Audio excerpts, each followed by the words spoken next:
मनस्वी। जैसा कि आप थंबनेल पर देख चुके हैं, आज हम बात करेंगे बीए थर्ड ईयर की हिस्ट्री की। हमारा पेपर फर्स्ट है मॉडर्न हिस्ट्री, जो कि 1740 से 1947 तक है और आपको एमसीक्यू बेस्ड क्वेश्चन आएंगे। जैसे यहाँ पे क्वेश्चन फर्स्ट है, प्लासी का युद्ध कब हुआ? When did the battle of Plassey take place? 1757। But हम अपने सिलेबस को ऐसे कंप्लीट नहीं करेंगे। पहली बात, ये हिंदी और इंग्लिश दोनों में होगा। सेकंड, हम सिर्फ एमसीक्यू तो आप मॉडल से भी पढ़ सकते हैं, आपको मेरी वीडियो देखने की कोई ज़रूरत नहीं है, इवन किसी भी चैनल की वीडियो देखने की ज़रूरत नहीं है। अगर आपको सिर्फ मैं डायरेक्ट एमसीक्यू करा दूँ तो हम ये सब चीज़ें स्टोरी की तरह पढ़ेंगे, एक क्रमबद्ध तरीके से, जिससे आप चीज़ों को एक दूसरे से रिलेट कर पाएँ, राइट। जैसे कि आपने अगर सिलेबस देखा होगा, मैंने वीडियो अपलोड कर दी है सिलेबस की, अगर आपने नहीं देखा है तो जाके देखिए चैनल पर। तो सबसे पहले यूनिट में हमें पढ़ना होता है बंगाल पढ़ना होता है, मैसूर पढ़ना होता है, फिर मराठा साम्राज्य के बारे में पढ़ना होता है कि ब्रिटिश ने इन सब पर अपना कैसे अधिकार किया। हमें ये सब चीज़ें पढ़नी पड़ती हैं। तो हम देखें तो हम स्टोरी की तरह इन सब चीज़ों को पढ़ के इसके बाद हम अपने एमसीक्यू सॉल्व करेंगे। ये चित्रा का मॉडल है, तो देखेंगे हमने जो पढ़ा है उसके थ्रू हम एमसीक्यू सॉल्व कर भी पा रहे हैं या नहीं कर पा रहे हैं, राइट। तो ये चित्रा का मॉडल है। जितना भी हम टॉपिक करेंगे, आज हम करेंगे बंगाल और बक्सर, जितना भी हमसे होगा और आगे का भी होगा, उसके बाद हम ये एमसीक्यू करने की कोशिश करेंगे, राइट। इसकी पीडीएफ आपको टेलीग्राम चैनल पर मिल जाएगी, जिसकी लिंक डिस्क्रिप्शन में है। चलिए वीडियो को स्टार्ट करते हैं। तो सबसे स्टार्ट करने से पहले दो ज़रूरी बातें, एक तो इसमें स्टार्टिंग में 2 या 3 नाम आएंगे, तो आप वो नाम याद रख कर लीजिएगा। अगर हम ये उनका बैकग्राउंड जानेंगे, जैसे यहाँ पे अगर आप देख रहे हैं तो अली वर्दी खान लिखा है कि ये कैसे आ गए, तो हम मिडिल हिस्ट्री में पहुँच जाएंगे, तो हमारी वीडियो फालतू में बहुत लंबी हो जाएगी। तो आप ये 4-6 नाम याद कर लीजिएगा। सेकंड, आप ये बात याद रखिए, अगर कोई भी बैटल होती है, कोई भी युद्ध होता है, तो उसमें 3 चीज़ें बहुत इंपॉर्टेंट होती है। पहला तो वो बैटल हो क्यों रही है, रीज़न। दूसरा, किन 2 लोगों के बीच हो रही है या किन 2 पक्षों के बीच हो रही है और वो कब हुई। तीसरा, जब भी कोई बैटल समाप्त होती है या जब भी कोई युद्ध समाप्त होता है तो एक ट्रीटी, जिसे हिंदी में संधि बोलते हैं, वो होती है, जो जीतने वाला पक्ष हारने वाले पक्ष पर अपनी शर्तें रखता है और बोलता है तुम ऐसा ऐसा करोगे तो हम ये युद्ध समाप्त कर देंगे। क्या ट्रीटी या संधि बोल दो। तो ये 3 चीज़ें होती हैं। क्या? पहला, रीज़न, क्या कारण है जो युद्ध हो रहा है। दूसरा, कब हुआ वो युद्ध और किन के बीच हुआ। और तीसरा, कौन सी संधि हुई, राइट। आप ये संधियाँ बहुत इंपॉर्टेंट होती हैं, अब आगे पढ़ेंगे, बहुत सारी संधि आएंगी और आपको बहुत सारी संधि याद करनी पड़ेंगी। चलिए स्टार्ट करते हैं वीडियो को। तो सबसे पहला है बंगाल। अगर आप बंगाल में देखें तो 1741 में अली वर्दी खान, अली वर्दी खान क्या था, वहाँ का नवाब था, पर उसकी मृत्यु हो जाती है, वो मर जाता है 1556 में, वो मर जाता है। फिर इसका जो ग्रैंड सन है, क्या नाम है उसका, सिराजुद्दौला, या इसका आप बोल सकते हैं पोता जो है सिराजुद्दौला, वो बन जाता है, नवाब बन जाता है। दोबारा देखिए, सबसे पहले कौन था बंगाल का नवाब? 1741 में अली वर्दी खान था। 1756 में इसकी मौत हो जाती है। फिर 1756 में कौन बन जाता है बंगाल के नवाब? सिराजुद्दौला। और जिस समय ये बंगाल का नवाब बनता है उस समय मुगल एम्परर कौन होता है? मोहम्मद शाह होता है। आप ध्यान रखिएगा, मुगल एम्परर कौन होता है उस समय? मोहम्मद शाह होता है। आगे चलते हैं। सिराजुद्दौला का वास्तविक नाम क्या होता है? सिराजुद्दौला का वास्तविक नाम मिर्जा मोहम्मद होता है। ये इंपॉर्टेंट है, ये एमसीक्यू में आ जाता है, अब ध्यान रखिए।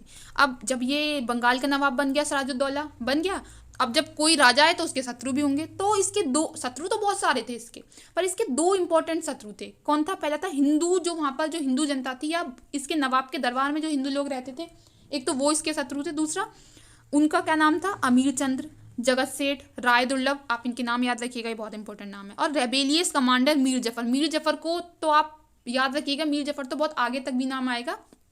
ये क्या था? ये अली वर्दी खान, जो इसका अली वर्दी खान का क्या था? बेटी का पति था, ठीक है। विद्रोही सेनापति मीर जफर कौन था? अली वर्दी खान का बहन का पति था, बेटी का नहीं, सॉरी, बहन का पति था, ठीक है।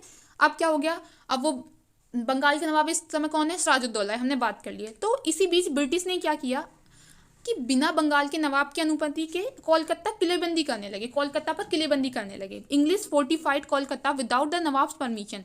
जब अगर उसके राज्य है, अगर उसकी परमिशन नहीं लोगे राजा की, तो राजा को तो बुरा लगेगा, उसके ईगो को हर्ट पहुंच गया, भाई ऐसे कैसे, तुमने मुझसे नहीं पूछा, तुम्हें मुझसे पूछना चाहिए था, ठीक है। और आप एक और बात है जो यहाँ ध्यान रखिएगा, कोलकाता का नाम अलीनगर किसने रखा? कोलकाता का नाम बदलकर अलीनगर सिराजुद्दौला ने किया था, राइट। अब आगे जाते हैं। तो इसने क्या किया सिराजुद्दौला ने कि कोलकाता फोर्ट पर जाके वहाँ के सेना के लोगों को पकड़ के, ब्रिटिश के लोगों को पकड़ के एक कमरे में बंद कर लिया, ऐसा माना जाता है, ठीक है। और ऐसा मानते हैं कि कम से कम 146 के करीब लोग थे और बहुत छोटा कमरा था, और 3 दिन बाद कमरा खोला था तो उसमें से 123 लोग खत्म हो गए। इसी को बोला जाता है ब्लैक होल ट्रेजेडी या ब्लैक होल त्रासदी, जो 1756 में हुई थी, ये भी इंपॉर्टेंट है। अब ये त्रासदी हुई तो ब्रिटिश लोगों का ईगो हर्ट हो गया कि ऐसे कैसे भाई, हमारे लोगों को तुमने इतनी बेरहमी से मारा, है। 146 लोगों में से 123 उस कमरे में, अगर ये रियली हुआ है तो तड़प के कितना बुरी तरीके से मरे मरे होंगे, राइट। तब उनका भी ईगो हर्ट हो गया। तो अब होती है बैटल ऑफ प्लासी। किसके बैटल ऑफ प्लासी? प्लासी का युद्ध कहाँ हुआ? नदी कौन सी थी, रिवर कौन सी थी? हुगली रिवर थी। नदी क्या थी? हुगली थी। कब हुआ? जून 23, 1757, 1757 ईस्वी में हुआ। किसके बीच हुआ? अभी हमने पढ़ा है, सिराजुद्दौला तो पता है आपको, पर उस समय बंगाल का गवर्नर कौन था? Robert Clive. ये बात ध्यान रखिए, किसके बीच हुआ? अंग्रेज जो कि रॉबर्ट क्लाइव था और सिराजुद्दौला के बीच हुआ। अब बैटल ऑफ प्लासी का युद्ध खत्म हो गया। अब प्लासी का युद्ध खत्म हो गया। आप एक बात ध्यान रखिएगा, ये बात हमने नहीं की, हमने अभी यहाँ पे बात की थी जो मीर कासिम है, ये कौन था? ये आर्मी का सेनापति था। इसने क्या किया था? इसने अंग्रेजों से हाथ मिला लिया था और ये युद्ध में लड़ाई नहीं था। यही कारण था कि प्लासी का युद्ध सिराजुद्दौला हार गया था। इसने अंग्रेजों से हाथ मिला लिया और ये युद्ध में लड़ाई नहीं, तो ये युद्ध में नहीं लड़ा। और इसने शर्त रखी, अगर आप जीत तो जाओगे तो मुझे क्या करोगे? मुझे ना नवाब बना देना बंगाल का। तो इसके बाद क्या हुआ? जब युद्ध खत्म हुआ तो मीर जफर क्या बन गया? बंगाल का नवाब बन गया। मीर जफर एज आ बंगाल नवाब।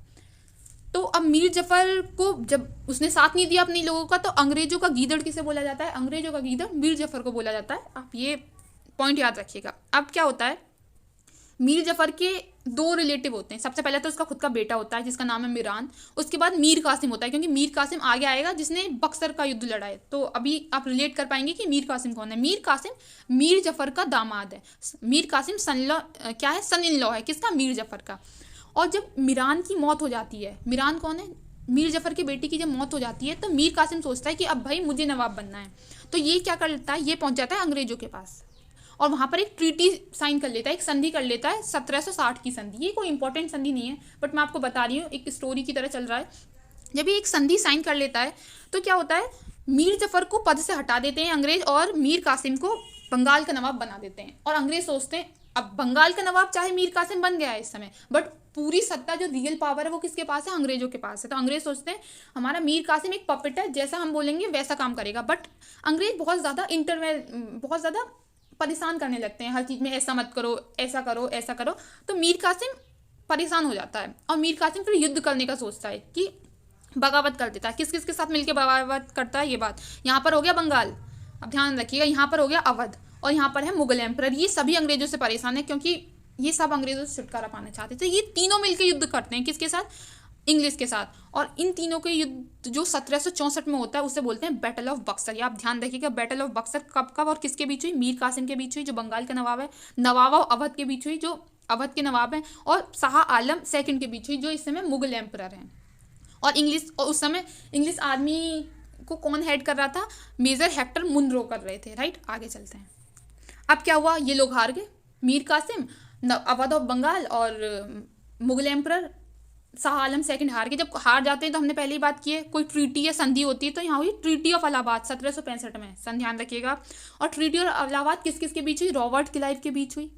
उस समय बंगाल का गवर्नर जनरल कौन था? रॉबर्ट क्लाइव थे, इसलिए रॉबर्ट क्लाइव के बीच हुई। अवध जो अवध के नवाब थे और शाह आलम सेकंड के बीच हुई, ठीक है, ट्रीटी हो गई।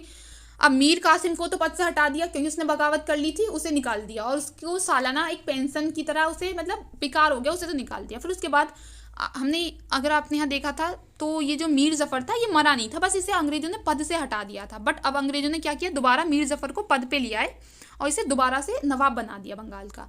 पर मीर जफर की मौत हो जाती है। उसके बाद क्या होता है? इसका एक और माइनर सन होता है जिसका नाम नजीम उद दौला इसका नाम होता है, ठीक है। तो इसको अपना वो बना देते हैं, इसको नवाब बना देते हैं बाद में। बट इम्पोर्टेंट सत्ता किसके हाथ में होती है? वो ब्रिटिश के हाथ में होती है। बस ये पपेट की तरह होते हैं, जो ब्रिटिश बोलते हैं वो काम करते हैं। ये चीज़ बहुत इंपॉर्टेंट है। डुअल गवर्नमेंट इन बंगाल, ये कब से कब तक चली? ये 1765 से 1772 के बीच में चली। और ये रॉबर्ट क्लाइव के दौरान, रॉबर्ट क्लाइव जब बंगाल का गवर्नर जनरल था वो लेके आया था डुअल गवर्नमेंट, जिसे द्वैध सरकार या द्वहरी सरकार बोलते हैं, राइट। और एक यहाँ पर ये 2-3 फैक्ट हैं, आप ये याद रखिएगा। जैसे भारत का प्रथम गवर्नर जनरल, ये आगे आएंगे बट मैंने यहाँ भी ऐड कर दिए हैं। तो वॉरेन हेस्टिंग्स हैं first governor general of India, Warren Hastings. और ये कब बने बंगाल के गवर्नर? ये कब बने?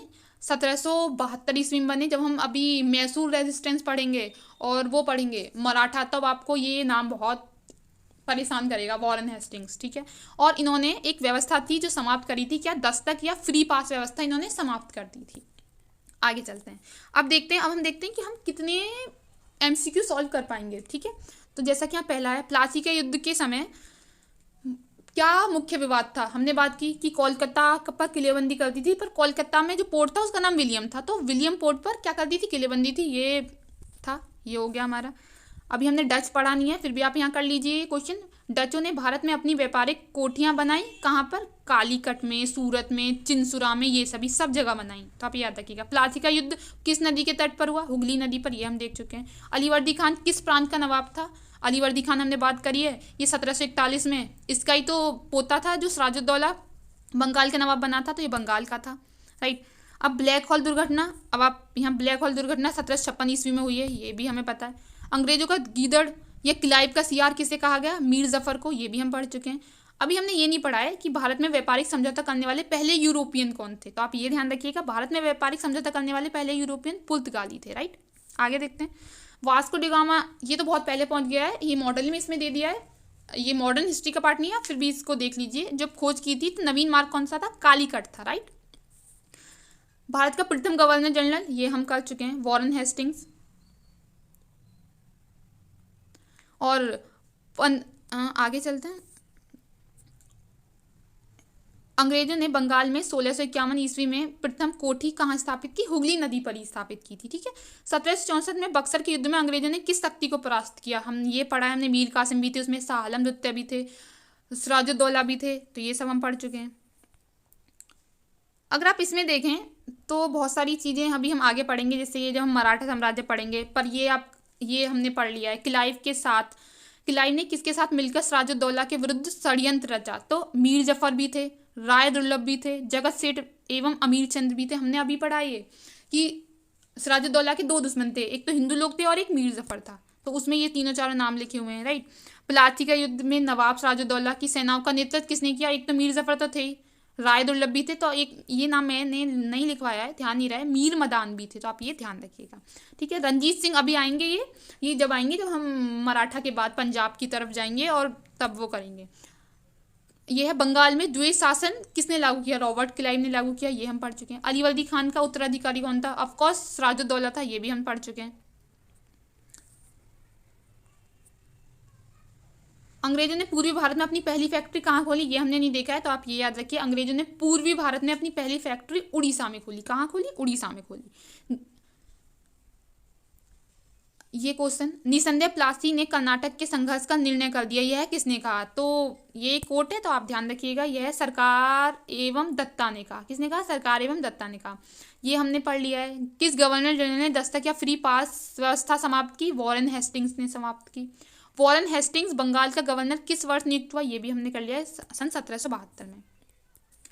तो अब ये खत्म हो गए। तो आपने देखा हमने जितने भी टॉपिक किए हैं वो सब तो एमसीक्यू में कवर हो ही गए हमने, और उससे एक्स्ट्रा भी कर लिया है, और आपकी कनेक्टिविटी भी बन गई, और इससे हम अपना सिलेबस थोड़ा फास्ट भी कर पाएंगे, राइट। अगर आपको कोई भी डाउट है या आपको लगता है कि मुझे इस तरीके से नहीं, या मैं डायरेक्ट एमसीक्यू के थ्रू आपको सिंपल एमसीक्यू करा दूं कि ये पढ़ लो और ये एग्जाम में आ जाएंगे, देखो पक्का कोई नहीं बोल सकता क्या आएगा।